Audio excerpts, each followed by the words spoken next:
മുസ്ലിം ലീഗിനെ ചേർത്ത് പിടിച്ച് വോട്ട് വാങ്ങി അധികാരത്തിലെത്തിയ ഒരു സർക്കാർ വഖഫ് സ്വത്തും സമുദായ അവകാശവും സംരക്ഷിക്കുമെന്ന് പറഞ്ഞ ഒരു മുന്നണി. ഇപ്പോൾ വഖഫ് ബോർഡിന്റെ കാര്യത്തിൽ BJP നേതാവ് കോടതിയിലെത്തിയപ്പോൾ കണ്ണും പൂട്ടി സർക്കാർ അവർക്കൊപ്പം നിന്നു, അതായത് BJPക്കൊപ്പം. ബോർഡ് പുനഃസംഘടിപ്പിക്കുന്നതിൽ എതിർപ്പില്ല, അത്ര തന്നെ. BJP സംസ്ഥാന വൈസ് പ്രസിഡന്റ് ഷോൺ ജോർജാണ് ഹർജി നൽകിയത്. വഖഫ് ബോർഡിൽ 2 അമുസ്ലിം അംഗങ്ങളെ ഉൾപ്പെടുത്തണമെന്നായിരുന്നു ആവശ്യം. കോടതിയിൽ ഇതിനെ ശക്തമായി എതിർക്കേണ്ട സർക്കാർ പുതിയ നിയമപ്രകാരം ബോർഡ് പുനഃസംഘടിപ്പിക്കുന്നതിൽ എതിർപ്പില്ലെന്നാണ് അറിയിച്ചത്. കേന്ദ്രത്തിലെ BJP സർക്കാർ കൊണ്ടുവന്ന വഖഫ് നിയമ ഭേദഗതിക്കെതിരെ തെരഞ്ഞെടുപ്പിന് മുമ്പ് വരെ കോൺഗ്രസും മുസ്ലിം ലീഗും വലിയ പ്രതിഷേധത്തിലായിരുന്നു.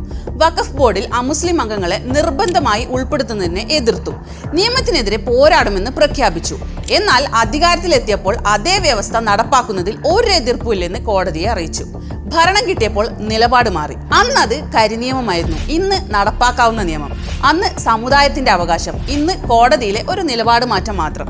ഇതിനെക്കുറിച്ച് മന്ത്രിയോട് ചോദിച്ചപ്പോൾ, അതായത് ലീഗ് മന്ത്രി N ഷംസുദ്ദീനോട് ചോദിച്ചപ്പോൾ കുറ്റം പഴയ സർക്കാരിന്. ഹർജി നൽകിയത് പഴയ സർക്കാരല്ല. കോടതിയിൽ മറുപടി പറഞ്ഞത് പഴയ സർക്കാരല്ല. ബോർഡ് പുനഃസംഘടിപ്പിക്കുന്നതിൽ എതിർപ്പില്ലെന്ന് അറിയിച്ചതും പഴയ സർക്കാരല്ല. എന്നിട്ടും കുറ്റം പഴയ സർക്കാരിന്. വളരെ സൗകര്യപ്രദമായ രാഷ്ട്രീയം. വോട്ട് ചോദിക്കുമ്പോൾ മുസ്ലിം ലീഗിനൊപ്പം, തീരുമാനമെടുക്കുമ്പോൾ BJPക്കൊപ്പം. ചോദ്യം വന്നാൽ പഴയ സർക്കാരിന്റെ തലയിൽ. മുൻ സർക്കാർ എന്തുകൊണ്ട് 2 അമുസ്ലിം അംഗങ്ങളെ ഉൾപ്പെടുത്തിയില്ലെന്നാണ് മന്ത്രി ചോദിക്കുന്നത്. അതിന് മറുപടി വളരെ ലളിതമാണ്.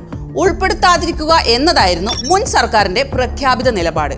പക്ഷേ ഇപ്പോഴത്തെ സർക്കാരിന്റെ നിലപാട് എന്താണ്? അതാണല്ലോ ചോദ്യം.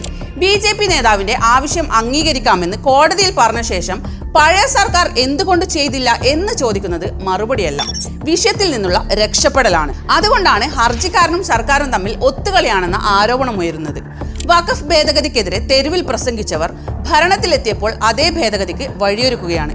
ഇതൊരു സാധാരണ നിലപാട് മാറ്റമല്ല, സ്വന്തം വോട്ടർമാരോടുള്ള വഞ്ചനയാണ്. ഇതിനെ മലക്കം മറിച്ചിൽ എന്ന് വിളിക്കരുത്, ഭരണത്തിലെത്തിയതിനു ശേഷമുള്ള നയപരിഷ്കാരം എന്ന് വേണം വിളിക്കാൻ.